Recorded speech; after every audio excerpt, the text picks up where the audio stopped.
Hello, it's the 4th of August and this is the first of a series of about 20 or so short videos that I intend to put up between now and October looking at individual apple varieties. And I'm doing this partly because there's a bit of interest out there, I know, and partly because when 20 years ago we were thinking about planting an orchard to preserve and indeed discover some of the rare old apple varieties that we read about in books, we could not get much information about them at all. Anyhow, this is Beauty of Bath, and this is an apple that is ripe towards the end of July, beginning of August. Like all early apples, apples which are naturally ripe early in the season, it will not keep a long time, and it's crunchy if you eat it when it's first ripe, but it won't keep crunchy for long, and maybe after a week or picking it will begin to get soft.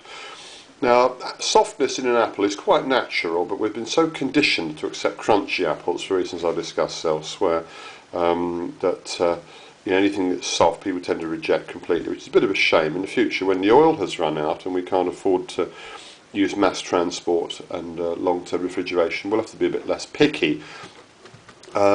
And apples like this may make a comeback. Note the yellow side on one part of it, and on the back it's red, and these are little yellow on red spots which are called lenticels, which I think are very pretty.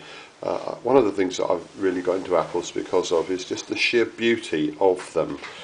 And this is a nice apple. I've just eaten one for breakfast and I shall take two to lunch to eat them at work today.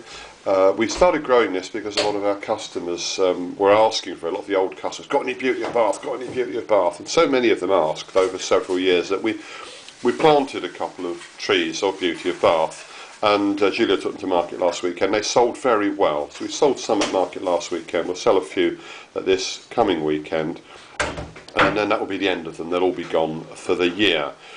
One of the great things about apples in season is that you can enjoy them when they're ready, and in the old days when we didn't have the refrigeration and the globalised apple industry, which is able to grow apples all over the world and pick them before they're ripe, put them into refrigerated gas controlled storage and move them around the world in containers so that you have the same nondescript apples wherever you are 12 months of the year. In the old days people got used to what the seasons gave them.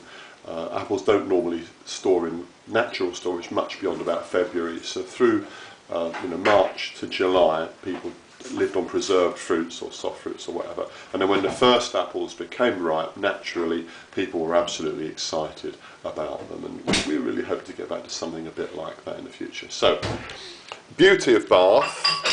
I'll say a bit more about some of the other early apples in a short time.